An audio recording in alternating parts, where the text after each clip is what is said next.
What's up, gaming heroes? Welcome back to another awesome World of Warcraft video. My name is Orosium, and in today's video we're going to be covering a few multiple different topics. I'm changing up the video format here on the channel for a little while from, making these individual videos where we go like super in depth into one specific subject, and I'm trying to open it up a little bit more and cover a slightly broader range of topics within the World of Warcraft universe, and any bits of random bits of knowledge and value that I can offer on those topics, I can just offer it without needing to feel like I have to go and make a 15-minute video on that specific subject and do more research than is needed.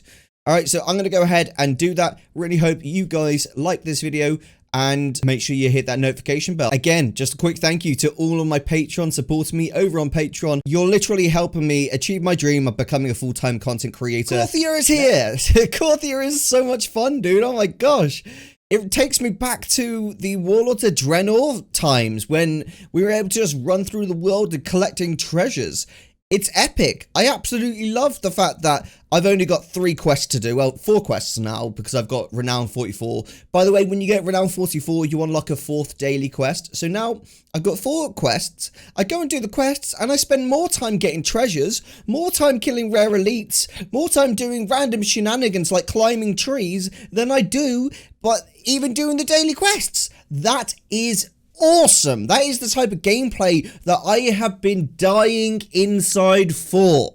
The type of gameplay that makes me explore the world. The type of gameplay that makes me forget that I'm doing a quest. The type of gameplay that is not just reward.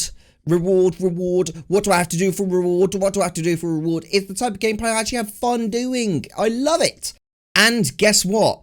If you get the right add-ons such as like Handy Notes, Shadowlands, and TomTom, you can get yourself some awesome mounts from killing these rare elites. Nearly all of the rare elites drop mounts, which I didn't know. I haven't been lucky enough to get them yet, but I have been killing them on 6 ults every single day, and I will continue to do so because, hey, I want to get some of those awesome mounts and toys and awesome stuff like that. And hey, it's such an easy way of gearing up as well.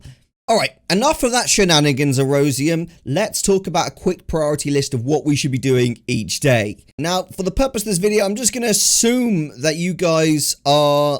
I've turned the light off because it's doing my head in. Now, for the purpose of this video, I'm going to assume you're doing this content solo, so this is a quick priority list for if you're doing all the Korthia stuff solo. So first is first, a quick tip here is if you have a spare profession that you're not using anything, just grab Shadowlands Engineering and then go to the auction house and buy the Shadowlands Wormhole, okay? This is a toy that will allow you to teleport to any zone in Shadowlands, and it is immensely useful. It saves me probably hours of travel time per day. It's ridiculous. It really is. On every single character, I've got engineering just for that simple use alone. If I've got a character that is making gold with some really good professions, then I don't put it on that. But if it's just an ult and it's not really hardcore crafting or anything like that, I just unlearn the profession and put engineering on it so I can teleport wherever I want to. It is so useful. I get to Korthia whenever I need to, and then I just teleport back to, Ardenweald whenever I need to do my table and stuff. So useful. Alright, so first is first, make sure you teleport or you fly over to your Korthia, City of Secrets, and you do pick up all of your daily quests and your weekly quests. The weekly one is defeating the Jailer's forces, and that in general gives you a huge amount of reward. So always make sure you're doing your weekly and bi-weekly objectives. Obviously, along the way,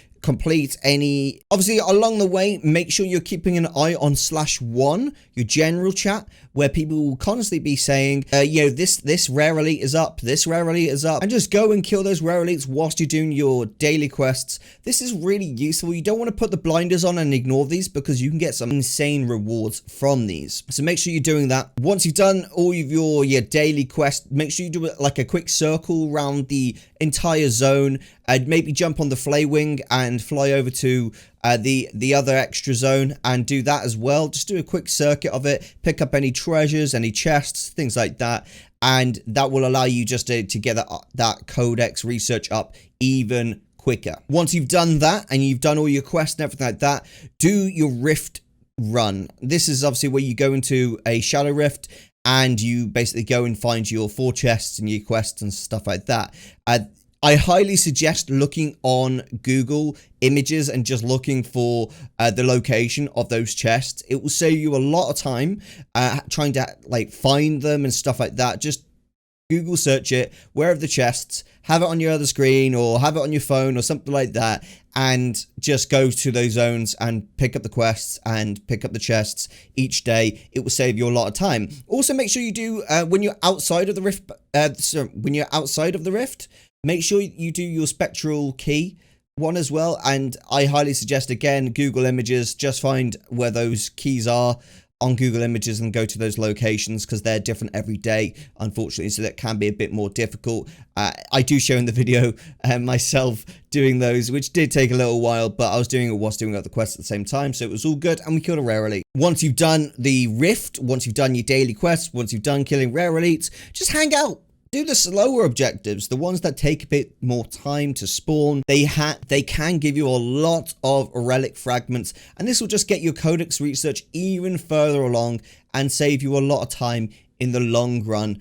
Just doing this, you know, instead of having to do daily quests for, you know, months and months, you could literally only need to do them for weeks to get to where you need to get with things. Probably not, but hey, that is a good way to go about it. Now, good add-ons I've actually found really useful for Korthia has been TomTom and Handy Notes Shadowlands. Also, NPC scan. I found NPC scan very useful as well. Just tells you when you're near a rare elite. I highly suggest buying the dog from the codex guy, who will help you find basically treasures. The reason you want this is not to find the treasures that you can see on the minimap, because you can see those on the minimap, but to help you find the treasures that don't pop up on the minimap. Because there's a lot of treasures in Korthia that don't pop up on the minimap, but the dog actually picks it up and shows you where it is. That is insanely useful and will get you a load more fragments. All right, that's my little tips and tricks on, you know, Korthia and everything you can do there. I've just been doing it like crazy every day on all of my characters. I spend a bit more time on my rogue, because that is the character that I'm going through Chains of Domination Raid on, and I'm going to be progressing eventually to Mythic, so I want, you know, all my gear to be, you know, upgraded to the best I can potentially do. It's a bit difficult when I play multiple characters to do that, but at the same time, you know, I performed pretty good on the DPS the other night, and I think I don't need to push myself too hard yet. When we get to like heroic and, you know, mythic, that's when I'll really put, you know, put the pedal to the metal and be like hardcore pushing my rogue to be the best possible. But right now, I went into Chains of Domination and I loved it. The new raid is so interesting. It's not like normal raids, in my opinion. It's got a very different feel to it, in my opinion. I think this raid, it's more about reacting to the room than it is reacting to the boss. Because the boss has like mechanics, right? But it's not as present as it has been in previous raids. In this raid, it's more about the mechanics of the room. Like, how many traps can you avoid? How quick are you on your feet? And it's not so much a matter of a team game. It's a matter of how do individuals react within the team. And that has a dramatic effect on everyone as a whole, which I absolutely love. I love those trap rooms where, you know, if someone messes up, it's really clear what happened. And there's no arguments. It's like, yeah, well, that happened. Unlucky, let's go again. Yeah, that is so satisfying to me. And I absolutely love, like, these current bosses. It's really, like, makes a change from the typical recipe that I felt World of Warcraft was working from, where it was just like react to the bosses and then just avoid stuff. You know, don't get me wrong, we're avoiding stuff still, but now it's the room as well as the boss, and that makes it a little bit more exciting for me personally, because, you know, I really have to think about my placement within the room and not just my placement in relation to the boss, which is quite an interesting experience for a melee class in Shadowlands. But yeah, I'm really enjoying the new raid, and I highly suggest other people to get involved in that. I did unfortunately have to join a new guild, not because the new guild is bad, but because the previous guild decided to up and leave for Final Fantasy XIV, which was really a bit of a gutter to me personally. I was really sad about it. But you know, I really wanted to raid in Shadowlands, you know, 9.1. So I decided to leave and let bygones be bygones and get on with my goals and stuff. You know, if they want to leave for Final Fantasy, they want to leave for Final Fantasy. It's just a bit of a sad one, really. You know, I left a guild previously to get into that guild, and it caused drama me leaving, because I think I was basically I was a top DPS, and it was quite a big hit to them, me leaving, and lost a lot of friends to join that guild, and then for them to just leave and for Final Fantasy, it's a bit of a gutter to me personally. So you know, it's not nice. It's not nice when that stuff happens, but I understand they want to, yeah, obviously be playing a game they feel like they're going to get more time out of. Respect it completely. That's why I'm in the guild I'm in right now. I'm hoping these guys are a bit more serious about raiding and going to stick around for a bit longer. It's just a shame because they were such a good, nice bunch of guys to raid with. So we'll see. We'll see how that goes. The new Torghast. The new Torghast is actually really, really fun and something I've been really liking. The reason I like it is it's not ridiculously difficult. It's just lots of new stuff to learn. And there's kind of like no one telling you how to do it. You know, it's you've got to work it out for yourself and go into it. It's been a few times in raid, it's been a few times in stream where someone said to me, Arrow, don't forget you should read your blessing. And I was like, well, I'm going to read my blessing. I don't care what blessing I got.